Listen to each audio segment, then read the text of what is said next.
will take all the feedback you have, as long as it's nice. Next week we will have will be our last conversation of the season, and will be on public education, featuring a couple of our board members, a TEA employee, and a board member from Fort Worth. So it should be a very enlightening and lively conversation tonight. We are talking about Christian nationalism, and by the way, we are talking about why it's bad. And I don't know how to say this. You know, just like last week we talked about gun violence. And it was just called gun violence. But it was about why it's destructive to our community. And tonight we are talking about the threat and dangers of Christian nationalism that is also destructive to our community and our country. Into our word cloud tonight. Let's see if I can make this happen. What is the most important part of being an American? You guys, I will move out of the way of the TV. You guys have overwhelmingly said... Freedom. Can even in the back you guys can read that, right? Other things you guys have said that's important about being Americans include opportunity, inclusivity, global responsibility, voting, rights, freedom and democracy, coexist, melting pot, compassionate, justice, complicated, duty, unified, justice, patriotism, individualism, choice. And I think there's obviously a large consensus that freedom is very central to who we are as Americans.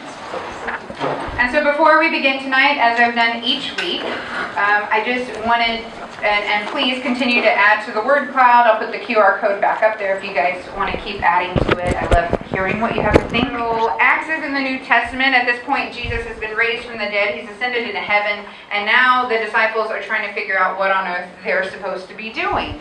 And so in Acts 10, Peter has a vision. And the vision comes from God that says, those people who you think are outsiders, they belong too.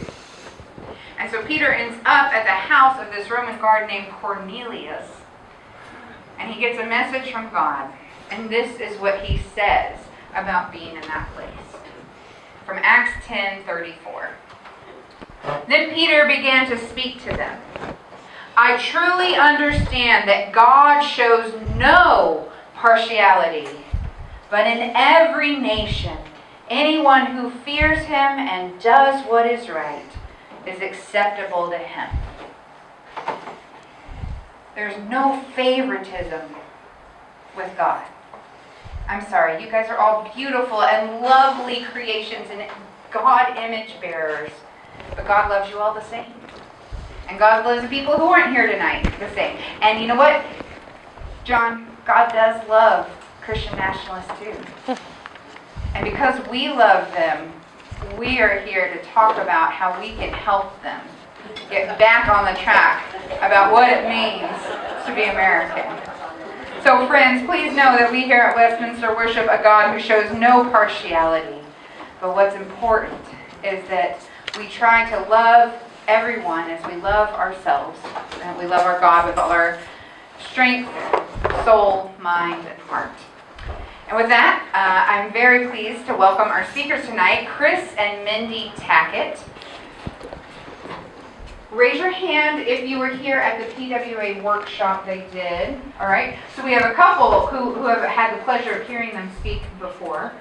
But thank you guys so much for coming back again. Let's give them a very warm welcome. Here's some forks.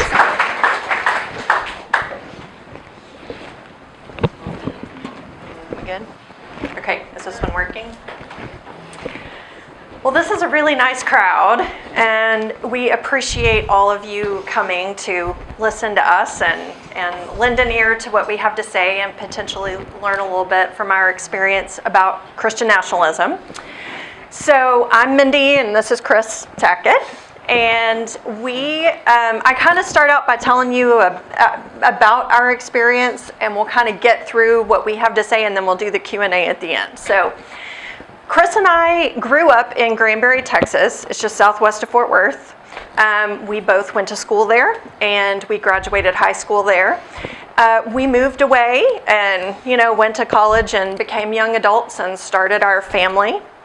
And in 2008, we had been out of state for a while, and we decided we were moving back to Texas, and we went back to Granbury because we had grown up there and graduated there, so we thought we'll raise our kids there. And we were both very involved in the community. I volunteered with the school district when our kids were young, and Chris ran the local baseball and softball league for a good long while. And then in 2014, he said, hey, or just before 2014, he said, hey, I'm going to run for school board. And I said, I think that's a fantastic idea. And so he did. And he did win his race, so I'll just go ahead and put that out there. He won and was able to serve, but while he was campaigning, and again, it was our hometown, there were a lot of people we knew, but Granbury is an area that's growing, and so there, of course, were some people that did not know Chris. And so, like you do, it's a nonpartisan race, school board is, or it's supposed to be. And so he was going to lots of different groups and clubs to introduce himself, get to know people he might not know. And he came home one night after being at a Republican club meeting, and he said, this was really a strange occurrence. The speaker that they had tonight the whole speech was about the importance of taking over school boards, conservatives taking over school boards. And this was in 2014. And that was really foreign to us, right? Because, again, we grew up in Granbury. We knew the folks there. We knew that there had always been people from both parties serving on the school board. It had always been a very nonpartisan / bipartisan, if you want to call it that, arrangement. And it worked out well for the whole community. So this was a really strange thing. And let me add just one element there. All right. So he wasn't just saying conservatives should take over school boards. He was saying that conservatives should take over school boards because of woke indoctrination. We've all heard those terms tossed around, right? But his whole point was, we want to be able to control what these kids are learning, and the best place to start doing that is in local schools. So that's why we have to control school boards, which, again, freaked me out. So at any rate, Chris won his race and he was serving on the school board. And after that first instance, we started seeing some other things happen in Granbury that just weren't normal to us. In 2015, there was a local mom who filed a complaint with our county library, not the school library, but the county library, for having 2 LGBTQ books in the kids section, right? So that became a whole thing, and we had the National Library Association, helping, and we had a rock star librarian there at the time, and she fought the good fight, and those books stayed in our library. But that was a strange thing. We hadn't seen that happen before. We had voter engagement events happening in town. They were Christian nationalist voter engagement events. David Barton, that runs Wall Builders out of Aledo, and Raphael Cruz, Ted's dad, they were kind of heading these up and running these in town. Dave Welch, who is the head of the National Pastor Council, had come to town to talk to the Chamber of Commerce. And this was during the first iteration of the bathroom bill, and he was trying to get the Chamber of Commerce to get behind the anti-transgender bathroom bill legislation that the Texas House was working on. So there were just many things like that we were seeing happening in our town that we thought, man, this is not like anything we've seen happen. Now, Granbury was always a conservative town. I'm not going to try to say it wasn't conservative, but we had just not ever seen this mixing of, religion and politics, just so blatant. And the other thing I want to say too is, going back to the library book situation. So what was so strange about it was that a lot of the people that were showing up at county commissioners meetings to speak in favor of banning the books were a lot of the pastors from town, right? And we just hadn't seen that kind of political involvement before, and it felt strange. And so as Chris was serving, he was also noticing that some weird things were happening with our new state representative, and I'll let him take over from there. Yeah, so we had a newly elected state representative in House District 60, which basically runs from Granbury and Hood County points west, right? Catches Brownwood and Breckenridge and places like that. And he was from Granbury, right? So it's like, hey, this is the local school district. It's the biggest one, it's biggest district, biggest community in House District 60. As a school board, we met with him, and he talked about being pro-public education. And we're like, great, because we need a lot of help. And so as the session got started and bills started to be filed, the superintendent, with the blessing of the school board, we put together the list of the bills that were pro-public education and the things that were trying to do things like bring vouchers into our communities and into our school system, and a whole lot of other things that were anti-public ed. And at the time, he responded, yep, got it, I got your back, blah, blah, blah. Well, when it came time to vote, which is when the rubber really meets the road, he voted against everything we asked him to vote for, and voted for all the things that we asked him to vote against. All the way down the line. The only thing that you could say was pro-public ed he voted for was the final budget, which gave some money to public education. That was literally it. So, as somebody who's data-minded, right? I mean, I'm an analytical guy. I started trying to ask why. Why would someone go through and tell us they're pro-public education when we give them the things that are truly pro-public education and say, please support? They choose not to. Why would they do that when they're telling us they will? So I went to the Texas Ethics Commission website, because the only thing I could come up with is it has to be money, right? There has to be money involved here that's controlling this. And when I pulled all of the records from the Texas Ethics Commission for Mike Lang, who was the representative, I was floored when I'm looking at the numbers, because there were some big numbers. Contributions over hundreds of thousands of dollars going into his account. And I was like, oh my gosh, this is awful. And I showed it to Mindy. And she's looking at my spreadsheet. I am not a data person. She's looking at my spreadsheet and goes, dude, this is just a bunch of numbers and lines on a page. Spreadsheets, no. So I was like, okay, well then obviously this isn't effective. What else can I do? So I turned it into a pie chart to where you could now see how big of a slice these people had of this representative. And once you started looking at it, there were a handful of really big slices that were related to a gentleman named Ferris Wilks, who is a fracking billionaire from Cisco, Texas. At the time, I had no clue who this guy was. I've learned a lot since. There was a group, political action committee called Empower Texans. That was a huge piece, not as big as Ferris Wilks, but they were the next biggest. And then there was a gentleman named Tim Dunn. And those were three big slices on this piece of pie. And now when I showed Mindy the pie chart, it was like, whoa, this is a problem, right? Because what we realized, and it was about 65, 70% of this guy's pie chart was 3 donors. So now you know, if you're not one of those 3 donors, it doesn't matter what you say, because that's who's making sure he gets elected.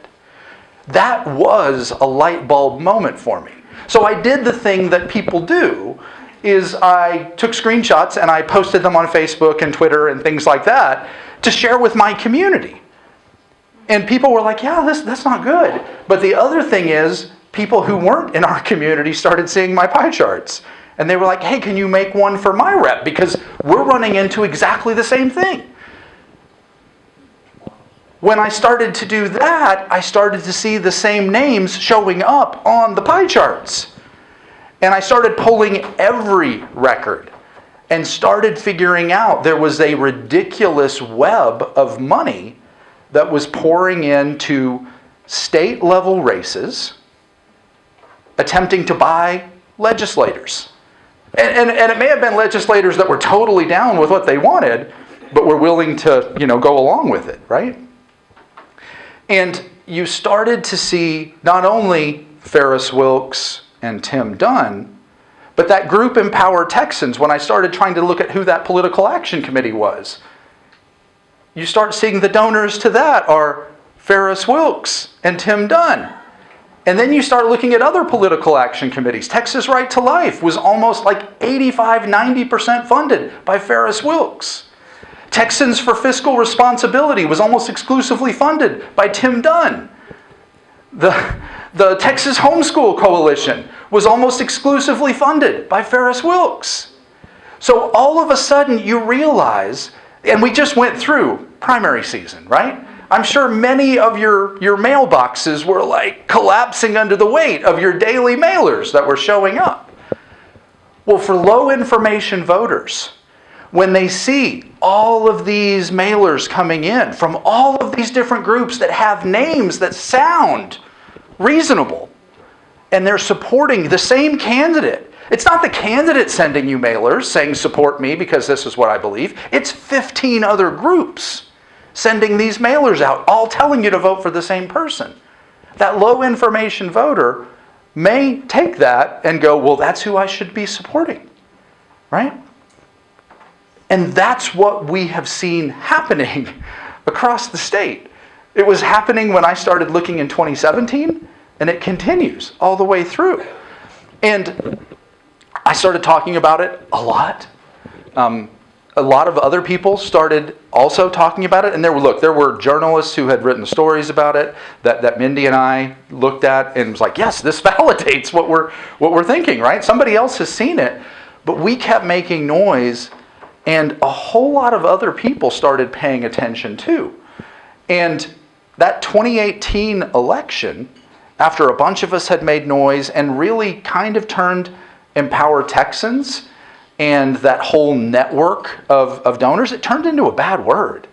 There were candidates all over the state people would ask them, hey, are you getting any money from Empower Texans? And they go, no, I'm not taking their money. And then you start looking at it and okay, they're not taking from the PAC directly, but they're taking from all the rest of them that are funded by all the same people. So, and it wasn't just playing only at state house levels. I mean, it was also playing at the Texas Senate. It was also starting to then play down into local races, right? And I'll say, the local campaign finance reports, those don't get filed in Austin, which is where I was pulling everything from. Those are all filed locally, in local jurisdictions. They're not even all in one spot locally. If you want school board campaign finance reports, you have to go to the school board admin office, or if it's a big enough district, you can get them online, but they're not in an electronic format that you can easily digest into a spreadsheet. It's a PDF scan of all these pages. So it's really hard to compile. If you want city council stuff, you've got to go to the city offices to get stuff. You want county things, you've got to go to the county offices. It is all designed to make it hard to understand where the money's really going. So we had waded through a lot of things. And by 2018, again, Empower Texans was a bad word. And they kind of got their clocks cleaned broadly in the actual elections. Right? When it came time for people to vote, their candidates lost a ton. Didn't win many races. And they spent a ton of money doing it. And there were a whole lot of people around the state that thought they're done. Right? These folks are gone. We've beaten them back. And we were a little skeptical. Because as we were figuring out what was happening, what had happened, all the way up through my school board race, what continued to change in our community, what was happening with these races, and the whole idea of the Overton window pulling every single politician more and more to the right, even the ones who may have felt pretty normal before, started supporting things that wouldn't have been necessarily on the radar before. They became normalized. We started trying to dig into not only what was happening, because I think I had done a pretty good job and others had done a good job understanding what was happening, the web of the money, what they were doing. The bigger question that we had to start coming to grips with was why? And that's where Mindy really dug in. Yeah, Chris is data, and I'm kind of a sociology person. Anyway, so we did start digging into the why, because I was like, I don't understand why these people are coming to our town in Granbury, Texas. What do they care about what's happening here in Granbury, Texas? Why are they doing this?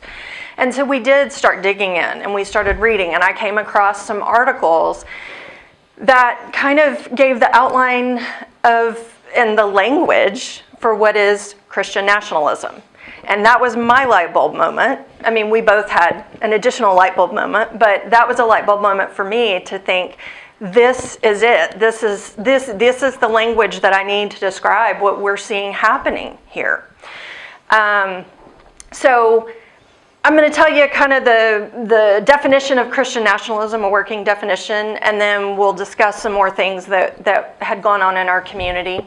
I tend to use a definition, and I'm pretty much paraphrasing here, but Amanda Tyler with Christians Against Christian Nationalism has a great working definition. And Christian nationalism is a political ideology and a cultural framework that seeks to merge American and Christian identities. So to the idea of that Christian nationalism tries to get across is that to be a true American, you have to be Christian. And that to be a real Christian, you have to be an American that adheres to certain political ideology, right? That you have to have certain viewpoints, political viewpoints, right? To be a good, real Christian. Now, I want to say right here that Christian nationalism is not the same as Christianity. Christian nationalism is a merging of political and using religious ideology or viewpoints to back it up, right? So the thought is Christianity should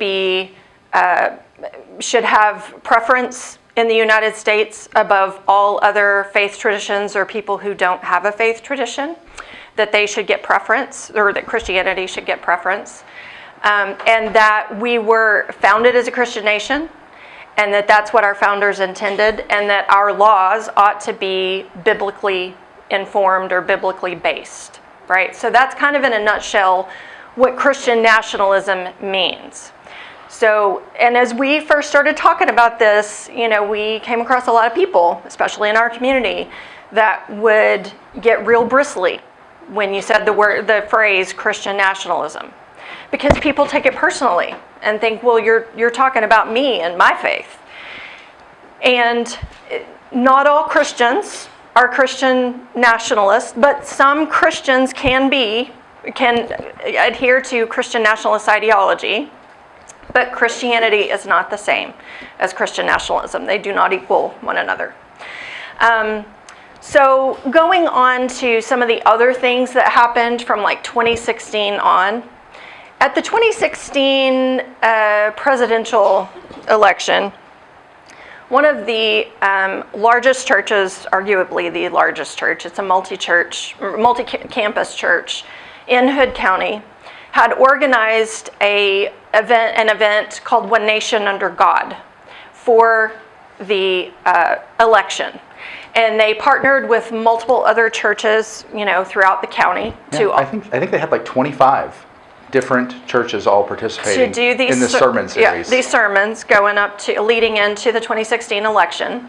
And so I was interested, right after everything else we had seen, and I was watching some of these sermons. And this particular church was flat out preaching. They had a whiteboard like that, and they, on their big screen monitors, were preaching Seven Mountains Dominionism. And my heart sank, because we had friends that went to that church. We knew so many people who attended that church. And by this time, we were starting to get, a little bit of idea about this is strange, this is different, and I knew Seven Mountains Dominionism was not what I had ever seen in a church before. We also had Raphael Cruz coming back to town. Go ahead. Before you dive further, Seven Mountains Dominionism, when Mindy said that, I heard a few folks go, "Oh," right?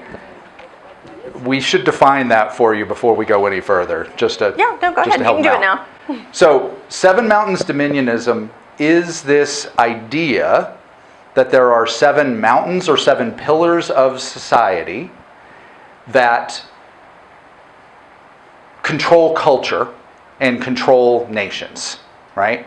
And that it's an end times philosophy that Christ will not return until Christians are sitting at the top or the peak of all 7 of those mountains and controlling culture in whole nations, okay?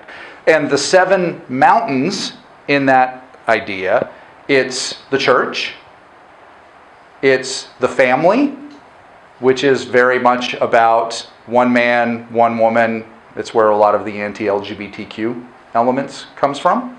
It's education, which is takeover of schools, right? If you can't tear them down, do other things, right? Inject it in. It's government, because they know to be able to control levers of power, you have to be able to pass laws and impose. It's arts and entertainment. They're working on it. It's media. It's creating your own media ecosystems. And it's business, because they know they need money to make it all go.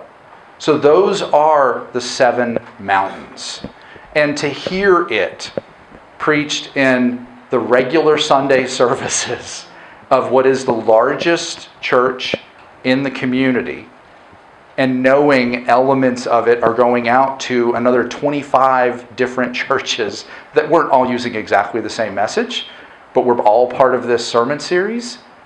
Again, it was so concerning to us. And as we continue to talk about Christian nationalism, and we'll touch on a whole lot of other things, understand that there's the ideology of Christian nationalism that is rampant, right? The thing that is driving Christian nationalism forward is Seven Mountains Dominionism. So keep that in mind. There's bad, and then there's really bad. Yeah. Well, and so to kind of finish up this little segment, the other thing that we saw continuing to happen were people coming to town. And Rafael Cruz was one of them, that he was there on the regular. And he would be talking to different groups and different church groups. And he was flat out saying, you know, there is no separation of church and state, that's a myth. He was telling people that schools were indoctrinating children. Have we heard that before? You know, and was preaching also 7 mountains ideology to these different orgs and church groups. And so we just kept looking at it going, oh my, and we did a lot of reading, we did a lot of digging, we connected with experts throughout the U.S. who have taught us so much. There's nothing that we know that we figured out on our own. It was all these other people that have, you know, done the work for decades, really, to lay out the framework and the understanding of what this is. But that's how we came to understand what Christian nationalism is, and the reason that we started beating the drum in our local community and as far out as we could beyond that, because we knew that it wasn't just our community. Other people were telling us, yeah, we're seeing those same things happen here, right? And as we've gone forward, we've seen legislation, bills filed and passed in Austin that are Christian nationalist inspired bills, right? So we look at all the bathroom bills and anti-trans bills that have happened the last few sessions. We look at SB 8, which was the anti-abortion, removing people's reproductive rights, that was session before last. The book bans, HB 900, that passed this last session. The chaplain bill, where they voted to allow chaplains to replace school counselors in public schools. the Ten Commandments bill, where, they filed the Ten Commandments bill. They didn't pass that one, but the In God We Trust.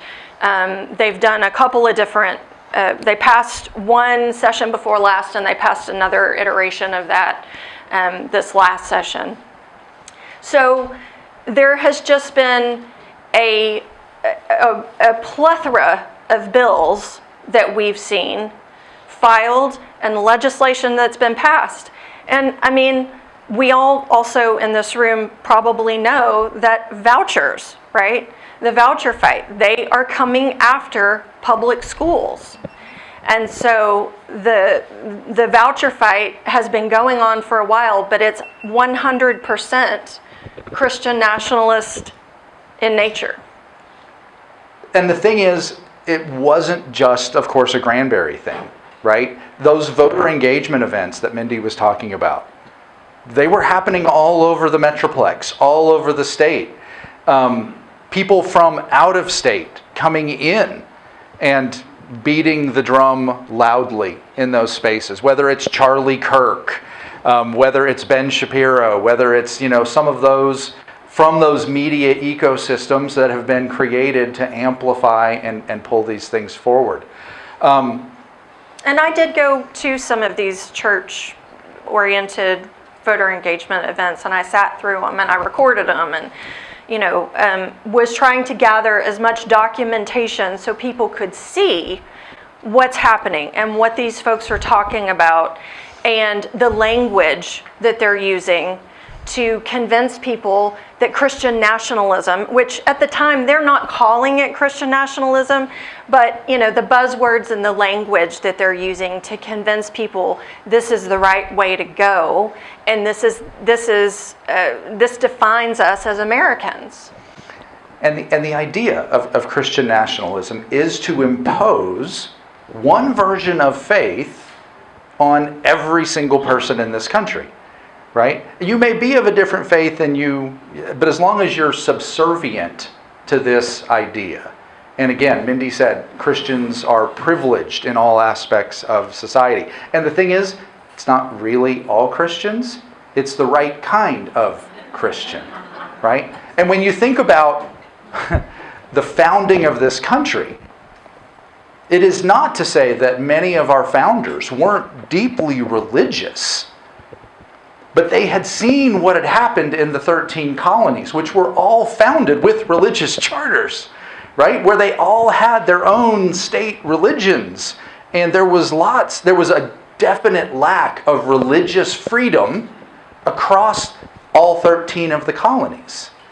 So as we declared our freedom, right, from England, and as they were trying to establish a new government for us, the Constitution doesn't mention God at all going through it. There's actually a religious test that is outlawed. There can be no religious test for office. Right? The idea of a separation of church and state. These were deeply religious people, and deists and non-religious folks as well, right? From all these different places, who said, we want to make sure that people can truly have freedom of religion, which means I can choose not to do something because it's against my religion, but it doesn't give you the right to impose your beliefs on me. Right? Through government. Through government. Mm-hmm. So that is the whole, this myth of, the founders always intended us to be a Christian nation. You go back and you look at the original writings and what they were doing and what they were talking about, it's just utterly false, right? And there's nothing to say that being a deeply religious person and using your faith to influence decisions you make when you're serving in office is one thing, but it's not to take people's rights away. It's not to impose that religion on everyone else, right? That is the core tenet of what the founders tried to put or not put into our Constitution. So let's come back to Wilkes and Dunn, because I can't help but talk about money and what's going on. So remember I said in 2018, everybody thought they were gone. right? That these guys had spent tons of money and it failed. So they'd walk away because that's what rational people do, right? I made a big investment, it didn't work, I'm out. Well, as we started to figure out why they were doing these things, and again, Texas Monthly did a fabulous profile on Tim Dunn that really called a lot of things out. And they did another one recently, which was a lot of fun. I got to play in that one a little bit. But once we understood that it wasn't just about money and power, there was also religion playing into it.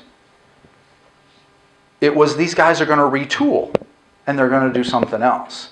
And what they did is they folded Empower Texans, right? They went away. And all of a sudden a new political action committee showed up called Defending Texas Liberty. And when you started looking at the numbers behind that one, it was Tim Dunn and Ferris Wilks again, being run by Jonathan Stickland, who was the Texas Monthly named the cockroach in their annual reviews a couple of times. He was the one running it. And Defend Texas Liberty started doing exactly the same things that Empower Texans had done, right? It was just rebranded and hoping people weren't paying attention. Now, they started meeting with anti-Semites. The Texas Tribune did saw some of those guys who are leading some of the most hate-filled groups in the country showing up at the Defend Texas Liberty offices, and they had pictures of them going in and meeting with them. And they wrote stories about it. And it became a big deal, and Defend Texas Liberty became a bad word, just like Empower Texans had. And as we moved into this primary session, for what we're doing now, in January, a new PAC got started called Texas United for a Conservative Majority. It's Tuckum. Tuckum is how you would shorten that, right? TUCM. Exactly the same thing, right? Investing literally millions of dollars. And one of the things, because again, I'm a ridiculous geek, I ripped the entire database from the Texas Ethics Commission that goes all the way back to 2000. So I have every single campaign finance report all the way back to 2000. And I try and graph these things, right? So I can understand where we've been and what's going on. And when you look at what was spent by Tim Dunn and Ferris Wilks in like 6 years of Empower Texans, almost 7, they spent that much on just defending Texas Liberty in 2. And what they're spending now, if they continue on their path, they'll dwarf that very shortly. So that is the reality of the money and the ideology that's coming, but it is more than just Wilks and Dunn. Because this is an ideology being pushed from a lot of places. If they decided to fold up tent tomorrow, there will be others who will take up the mantle and carry it forward. Because what Wilks and Dunn did is a cannonball into the deep end of the pool, right? And they made a lot of waves with Empower Texans, with their model of investing a lot of money in places that hadn't seen investment before.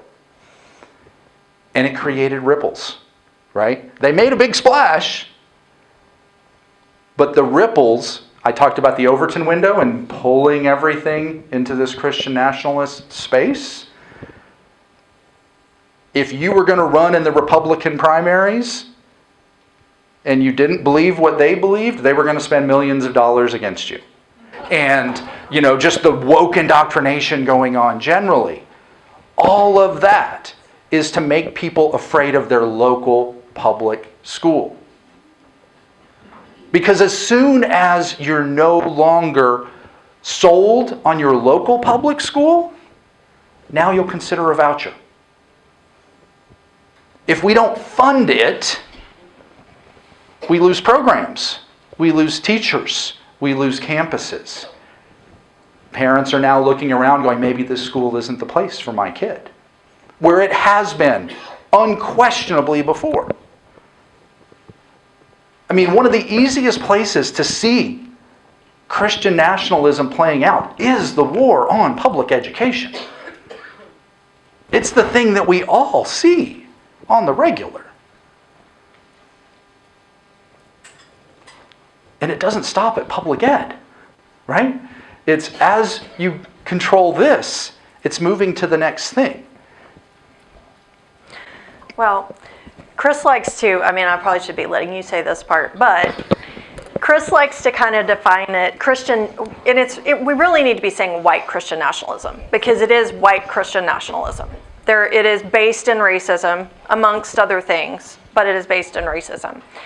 And it's kind of the root that all of these different issues grow out from, right? So as we see the anti-LGBTQ stuff, we see the attacks on reproductive rights, we see the attacks on immigrants, we see the attacks on library books, we see the pro-voucher push.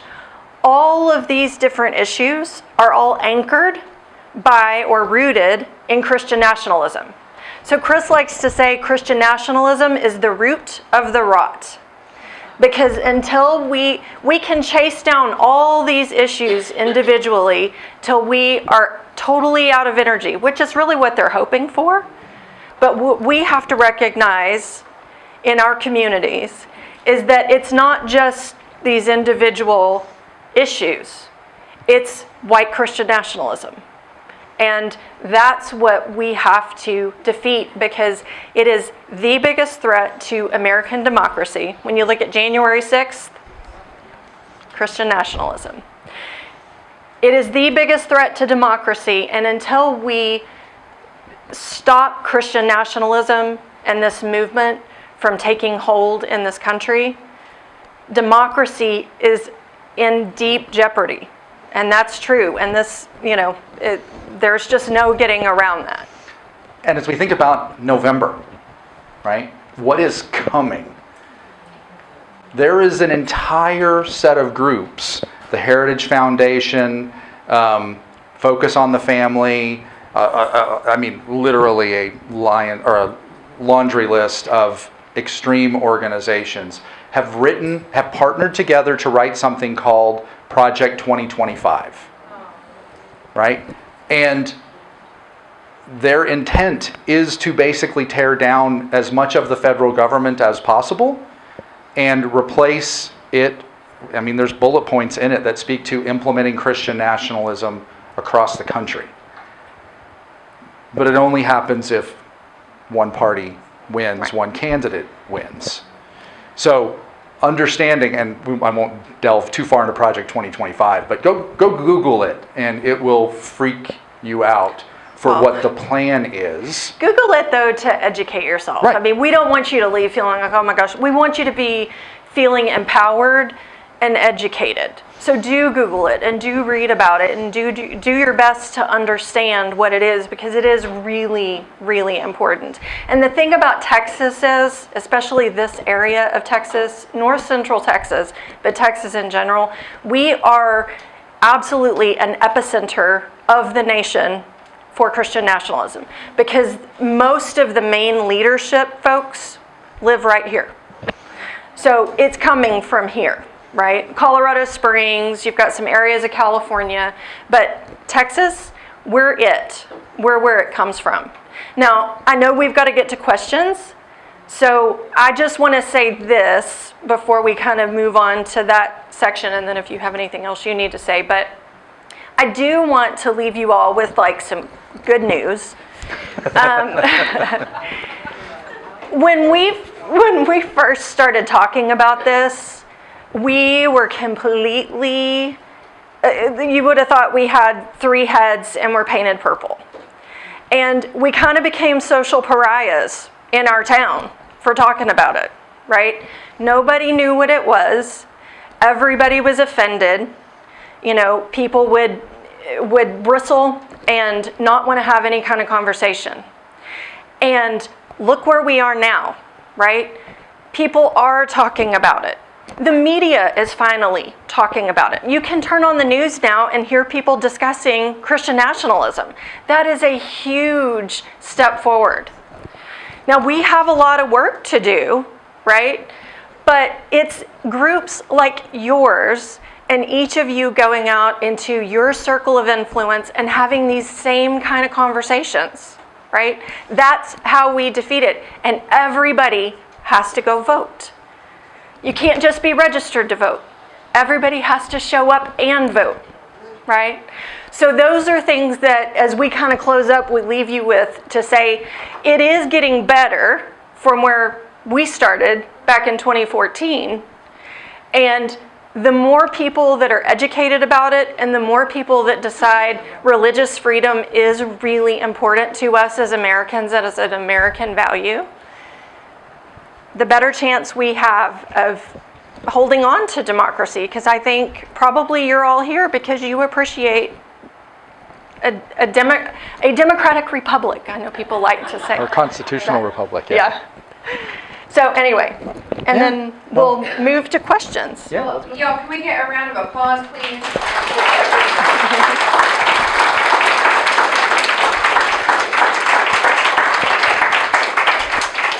I mean, one of my takeaways is that we've scared off 2 PACs. So that's kind of That's cool. right. Yeah. That's not nothing. Let them waste their money. So I do put on here any comments or questions, and so I'm going to go with the comments first, and Sure. y'all can respond to those. Because we are a church, and so we never have just questions. We have comments. This one says, love and power usually conflict as goals.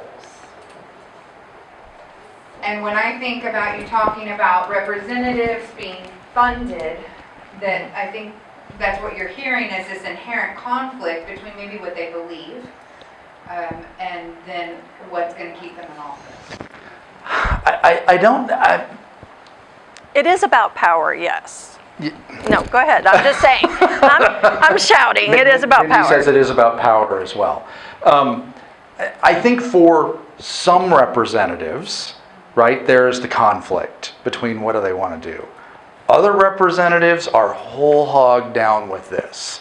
I mean, you see folks like Nate Schatzline from HD 93, right, is absolutely on board. Brian Harrison is another one, absolutely on board. Here. Tony Tinderholt, yeah, I just got reminded. Tony Tinderholt, of course, he's an old school Empower Texans, is totally down with it.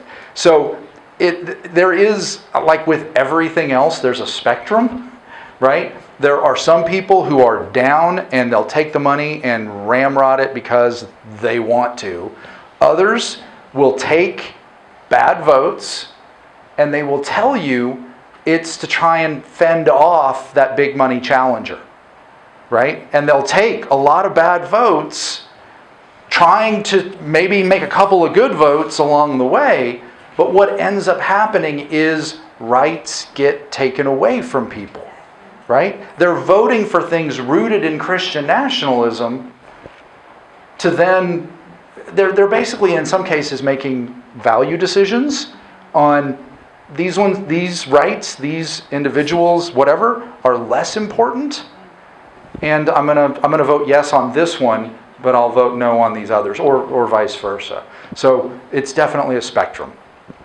And I appreciate you not trying to broad brush ascribe motives, because that is really unknown. You can't put those in a spreadsheet. Right. The next one says, if God is God, then God loves all people. The Bible calls us to love our neighbors, and that doesn't mean just those who think or worship as we do. It was a command on our own actions, not a call to governance. That's pretty great. I didn't write that, by the way. It's not.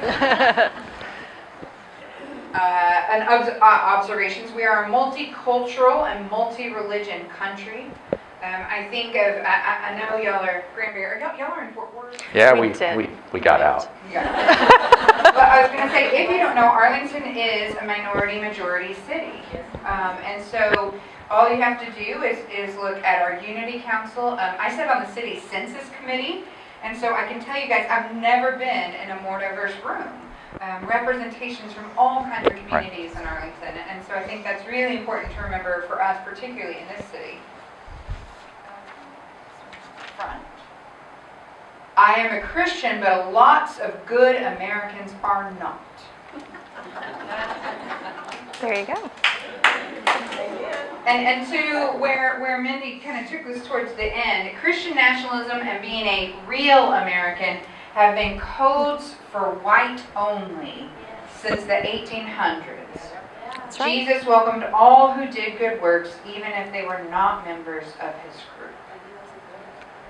And so I think that is, Yeah. although I believe I read one poll that did mention a majority of Hispanics were responding positively I'm going to let Chris say it in the microphone. towards Christian No, go ahead. nationalism. Okay. Well, the thing that is a little bit of a caveat, people do think, oh, well, it's just, it's just white people, or it's just white Christians, or it's just white evangelicals. And that's not really totally true, because of the fact that it's not a religion, right? We're not talking about Christianity as a faith. So there's people who aren't religious at all, that still, or they come from a different faith group, or maybe they are of a minority, but they still buy into the notion that there's this white Christian hierarchy, if you will, right? Which ends up being on a political sort of trajectory, which is Christian nationalism. And they also believe that's how we're structured, right? That, America was structured as a Christian nation. And so they do buy into that. I mean, you've got all kinds of people. Alan West, right? He's an African-American man, and he's now going to be the head. He was the head of the GOP for the state of Texas. And he's now head of the GOP group for Dallas County. And I have sat in sanctuaries and listened to Alan West be as Christian nationalist as they come, right?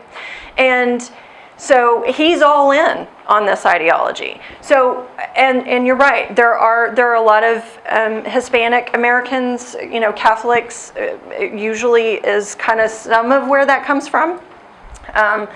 But there are people from other faith traditions or no faith tradition that do believe that Christian nationalism is the right way to go. Can I want to add one more thing to that, because I really like saying this, okay? There is this idea for those who may not buy into the ideology fully, but they play into that space, or they're buying in, but they're not that white, straight Christian version of things. And we saw it in some of the primaries that occurred. Look, I like to refer to the current GOP as the leopards eating people's faces party. And you can't really, if you're playing with that party and the leopards or leopards? Leopards. But the big spotted cats.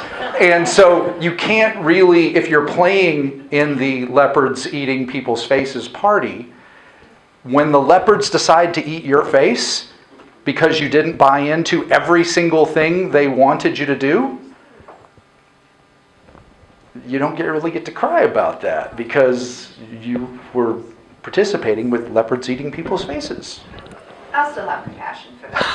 They can still have compassion. I'll help them put it back together.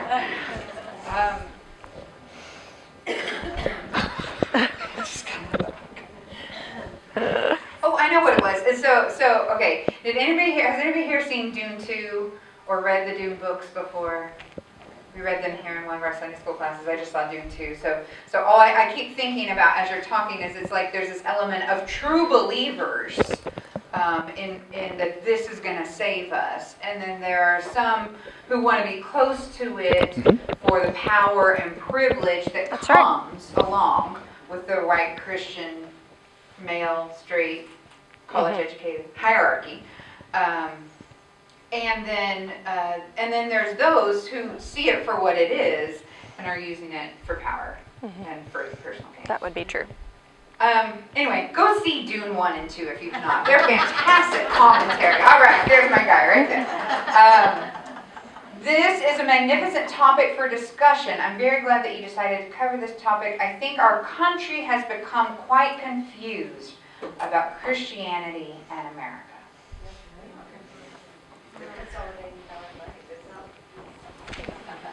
Well, I think it's confusing for some of us, particularly those of us who claim to be Christian and are not Christian nationalists, to watch people in power Right. on TV and sanctuaries say things that, I know my people in here anyway, that's not my God. That's not my Jesus. That's not my Christianity. And that I always get very insulted that they claim that this is the one way that Christianity is. There you go. Barb says it's not Christian and it's not American. So. Okay, so I think this is a great way to segue into this part. And I appreciate you guys trying to leave us on some notes of hope. But any suggestions on actions we can take to help people understand how critical Christian nationalism, I'm going to finish this thought, threat is? Well, I think the big thing, and again, Mindy and I are regular people, right? We're just like you. We ran into things in our hometown. It scared us, and we felt like we had to use whatever small, tiny platform we had to talk about it, using the tools we had, trying to leverage our networks. That's absolutely something you should do. But it's also getting involved with groups that can help amplify voice, right? It is, Mindy mentioned Amanda Tyler and Christians Against Christian Nationalism. Amanda Tyler is the executive director of the BJC, the Baptist Joint Committee, which advocates for religious freedom in this country because they know Christianity has all kinds of streams, right? Even if we're saying, hey, Christian nationalism is a stream, it's a whole lot of people who identify as Christian, right, are running down that path.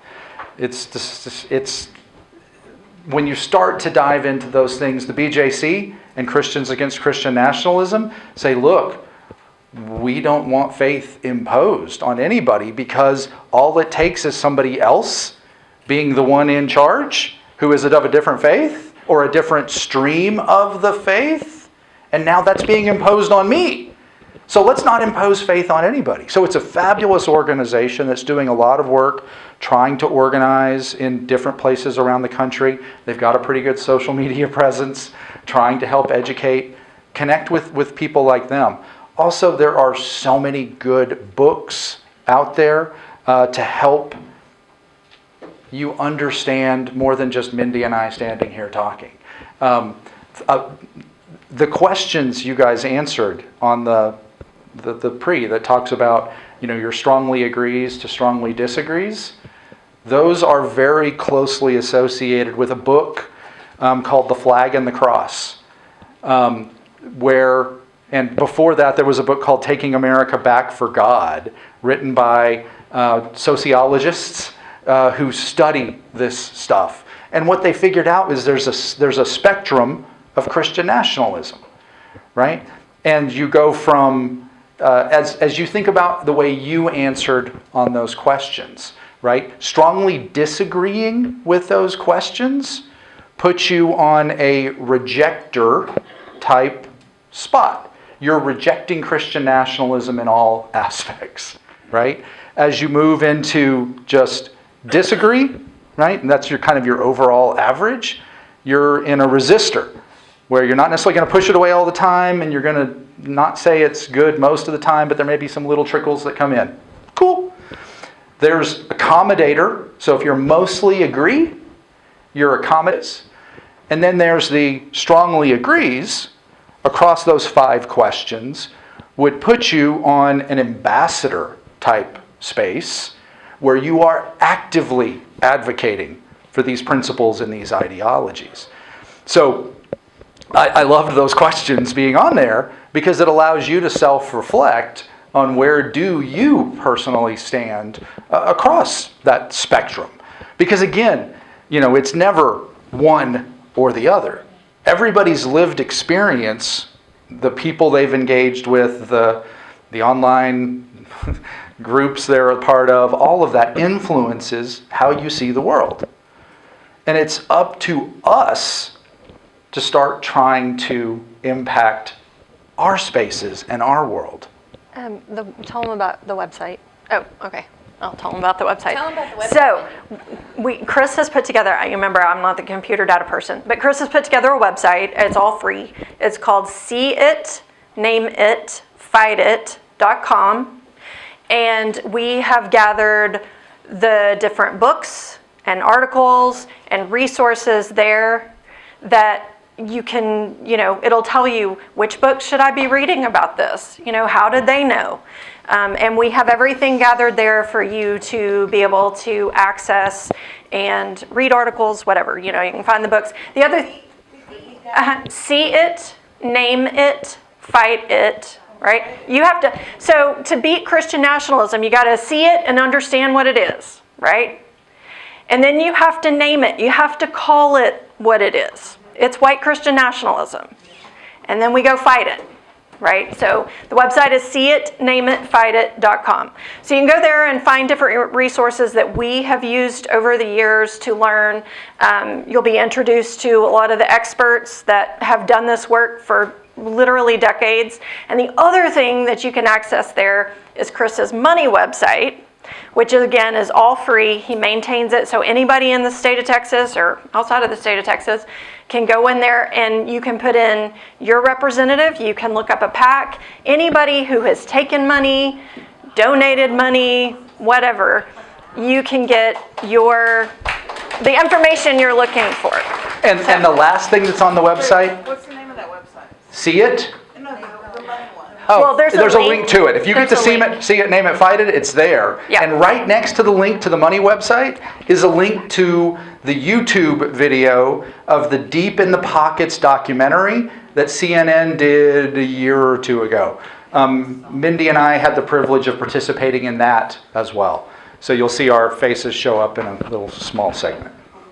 But So, it's fabulous. I will add this. If you have been following Crucial Conversations on our website, WPCArlington.org, Crucial Conversations, or if you are in ARI, raise your hand if you're in ARI, Arlington Residents for Inclusion. Love to see y'all here. Raise your hand if you're in Progressive Women of Arlington. Love to see y'all here. No, there's some overlap. I will be pushing all this information and a couple of these resources out for your own perusal and self-edification and passing along to others as well. And there was somebody over here that had a question. Did you still have a question? Now Oh. that's the paper's done, and so now I saw Andrew's hand. Anybody?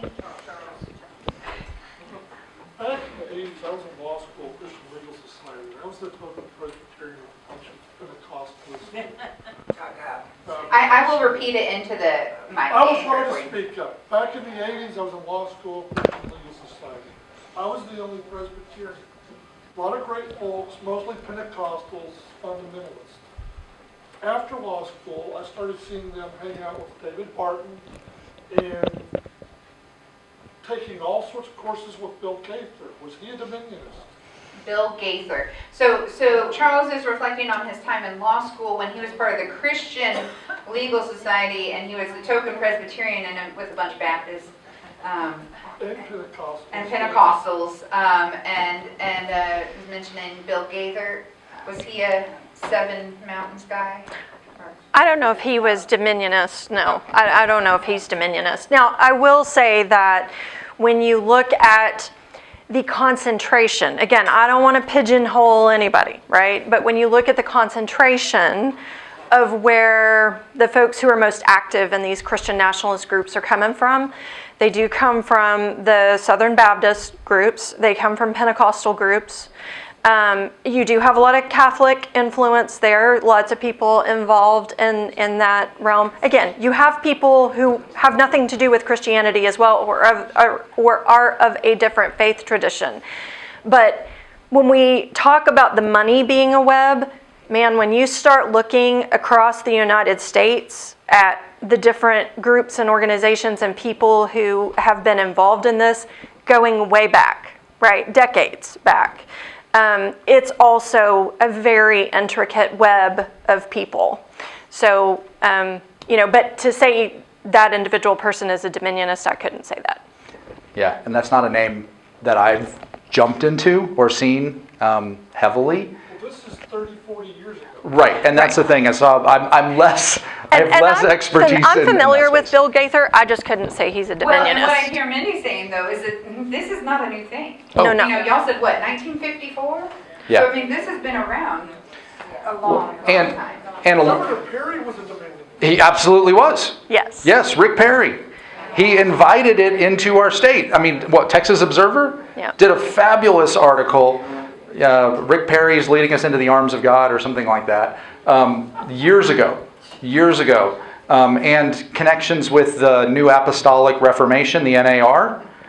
Those folks, Lance Wallnau, who lives in Keller, is the one who popularized the Seven Mountains Mandate, and has been carrying this forward since really 2010, 2011, has been the primary advocate. The article, I was going to tell y'all the article. It's called Rick Perry's Army of God. Oh, and yeah, it's yeah. the Texas Observer. You can Google the article. It's still there, and it's a really good article. And I think it's listed on the See It, Name It, Fight It site as well, Yeah. because we try and catalog those things. Andrea, did you have something? Just one quick question. You mentioned local races, and I've gone on to the local races website, so you're right, it's PDF. Here's $5,000 from Frank and Mary down the street. How can we, do you have any tips, other than asking them, and they'll probably lie, whether or not the people that are running for these local offices are of this Christian national? So Andrea's asking if they have any tips for figuring out in local elections if they're connected to this web, to these PACs, without straight up asking them because they may or may not tell the truth. Well, yeah, as we think about the money, right, and I talked about ripples, right, and where ripples come from, or the ripples driving this ideology forward. Everybody in our hometown assumed everybody who was running, who seemed super crazy, I say that nicely, right? That they were backed by Wilkes and Dunn. They were all sure that they had the money. And I would pull the campaign finance reports, and there wasn't any money from these folks, right? I mean, they were advocating. Look, what you can start to look for is the language, right? Because there are so often these people running for these offices have no clue what that office actually does, right? What the power of that office is. So they tend to fold in a lot of these national culture war type issues. They'll be talking about, we're wanting to fight with, the woke ideas inside what's going on. And it's like, you're running for city council. What are you talking about woke, right? We want to make sure the streets get paved. We want to make sure, the water lines get fixed when they break, right? So you will hear the language. I mean, school board is one where it is indoctrination, it's porn in libraries, it's CRT. We're going to fight all those things. You hear any of those words coming from a candidate or on mailers associated with that candidate, you know everything you need to know without seeing a penny. But you see the same kinds of things playing in city council races, county commissioner races, where they're pulling in issues and they're leveraging language that when you look at it on the surface, you're like, what the heck are they talking about? That doesn't exist here. Again, huge red flag. And also, if you are looking at the campaign finance reports, look for larger donations coming from political action committees, right? Because there's tons of these small, locally driven political action committees that are starting to invest in local races. They're using the model that Wilkes and Dunn pushed. And again, they weren't the only ones, but I mean, they were big drivers, right, inside that. And it's happening in other places too. I don't want to jump another idea, but I mean, those are the kinds of things to look for. It's the language, and then just look for those donations and trying to understand where the big ones are. Thanks. Oh my goodness, so many. Dobby, what you got? I just wanted to point out, because I didn't hear you mention it, Mansfield's Chamber of Commerce just recently added a Patriot Mobile representative to the Board of Trustees, caused them to split. And Arlington has also accepted money, the Greater Arlington Chamber, but I don't think they put a board member up. So I just wanted to make sure you knew they were moving into another one of those kingdoms or villages or what have you. Yeah, another mountain. Yeah, Patriot Mobile has explicitly gone after school boards. Rafael Cruz shows up and preaches to the members of Patriot Mobile on a regular basis. He's got sermons posted online where he's talking to the staff at Patriot Mobile, talking about indoctrination in schools and the takeover and why Patriot Mobile is doing these things. And they have invested millions of dollars in local school board races. Mansfield, they were able to make inroads. Keller, Grapevine, Colleyville, South Lake, right? And look, again, it's one where it creates ripples. Patriot Mobile came in hard. And look, there's been some communities that have been effective fighting them. And it's because people showed up and said, not in our schools, right? But they're coming. And just like with Empower Texans, when we thought they were gone and some thought they were gone in 2018, when you're talking about money, power, and faith, they keep coming back. And that's where when Mindy says we have to get to the root of the rot, that's the only way we stop it, is if we actually acknowledge what it is and we collectively say, not here. Eileen. I just wanted to say, and I know we'll probably get into this more next week with schools, public schools, but we have an election coming up, a school board election. Place 3, there are 3 unknowns who are running. And I had one stop in at my door just this week, and I said, what is your stand? And he started saying this. We didn't get all the way through because it would take forever, but I'm going to be listening to what he has to say. We need to make sure we're registered and we vote. Thank you, Eileen. And if you need to get registered to vote, you may see Eileen as she is a voter deputy registrar. Who's a voter deputy? There's probably a number of voter deputy registrars in here. But one thing, Mr. Mike, what place are you running for? No, 3. Well, Eileen, one of your candidates is here. Sorry, I don't mean to put you on the spot. This is Mr. Larry Mike and Paige Payne, right? Campaign manager. No, just want you to, sorry, I didn't mean to put you on the spot. It's a good thing you look so nice tonight, right? But I'm so glad that you're here and that you're with us. To Eileen's point is that AISD and MISD both have school board elections coming up. It is the end of Aaron Reich's term on the AISD school board, and so there is no incumbent for that race. And so there are 3 contenders for place 3. If you're in MISD, there's also a bond election, that's the word, that promises me better band halls. And so this is obviously essential to my family. Yes, Carol. We also have Denise Wilkerson. Yes, who's running against Tony the Turd. Okay, I'm not repeating that, Carol. Yeah, if you have not met Denise Wilkerson, she is running against Tony Tenderholt for the State House. Is that 96? 94. 94. And my question was, tomorrow is National Pie Day, and I would love to serve up a beautiful pie chart for Tony Tenderholt tomorrow. If you could show me how to do that, because I'm an attorney, not a mathematician. Okay, so Denise wants Tony Tenderholt's pie chart for National Pie Day. We can make that happen. Okay, we got time for a couple more questions. Yeah, Kristen. Question. You guys talk about that the biggest impact you make, and I believe this, is within your own circle of influence. So my question is, what are your tips and tricks for communicating with that sphere of influence when you are trying to talk to people that are deep within that white Christian nationalism? Because when I've had conversations, I get walls, and then they tell me I have misinformation. I'm like part of the cog. I'm done. I'm being brainwashed, and it's like I can't come at them, and I'm very factual, so I try to do the facts and not do the emotions. But what other tips and tricks do you guys have? Yeah, so her question was, when you are trying to talk to someone who might be in, a church or their ideology embraces Christian nationalism, how do you effectively talk to them about it and maybe get them to see the other side of the coin? I'm not going to be, sugarcoat it.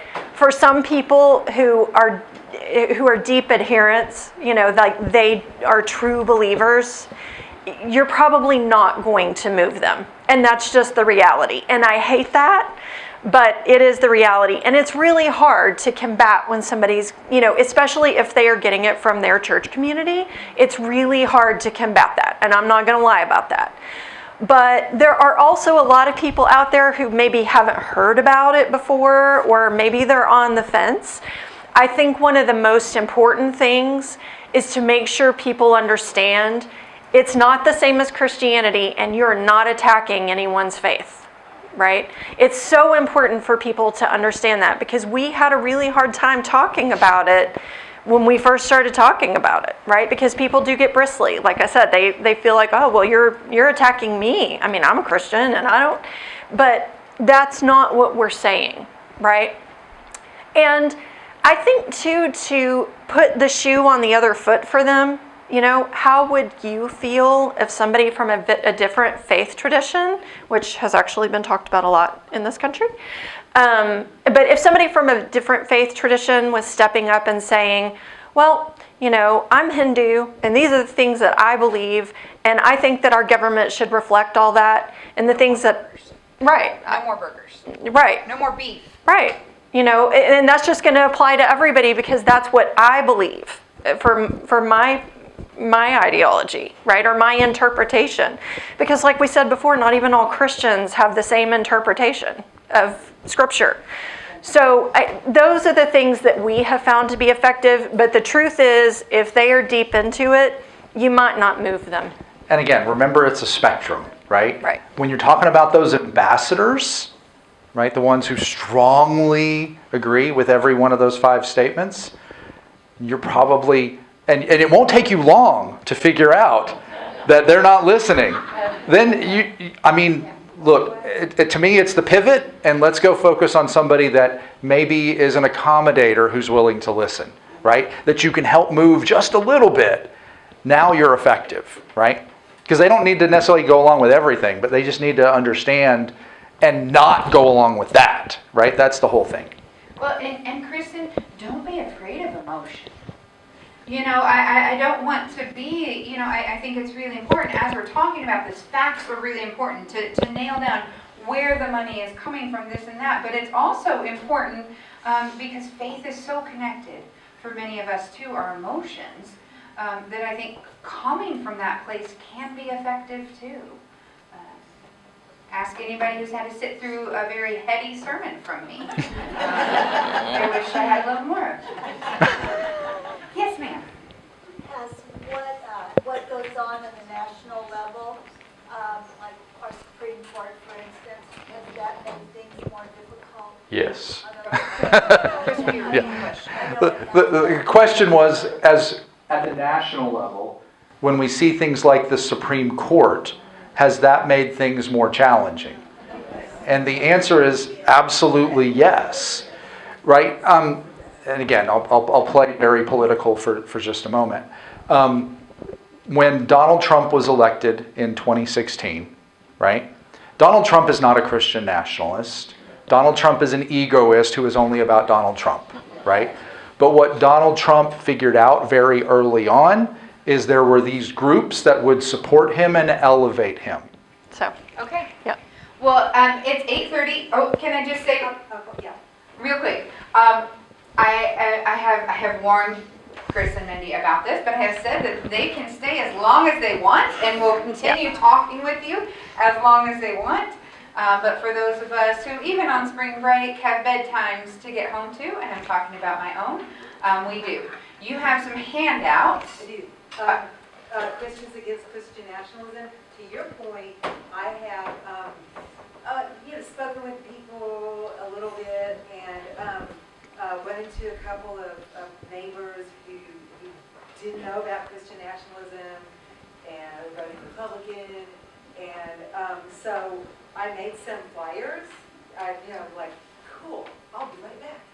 And just handed them some information, and I didn't bring enough for everybody, I don't think, but if you would like to take one and make some copies, and as you run into And people. that's probably a resource for you to put on your thing too, is the, I'm sure, the soft Republicans, then this is a really good resource. Can they be online? So, yes. I'll sit over here and as y'all leave. So there's handouts about Christians against Christian nationalism. If you make sure I get one, I will scan it and put it online so that you guys can download it for yourself, print it out, email it to people, etc., etc. But again, you guys have been another marvelous crowd. Next week we will continue, it feels like, the conversation about public education. But let's close with a word of prayer. Creator God, we thank you for the diversity and beauty of your creation, that you have called good people from every background and race and gender and ethnic identity. God, that you have created us all in your image and called us good. And you have given us freedom to care for each other, to care for this creation. God, I ask that you continue to call us towards you, away from money or power or glory, but to call us to you to work for the good of the whole, for the shalom, the wellness, the wholeness, the healing of our city, of our county, of our state, of our nation, and the world. God, may we be agents of change and agents of peace as we love our neighbors and love our God.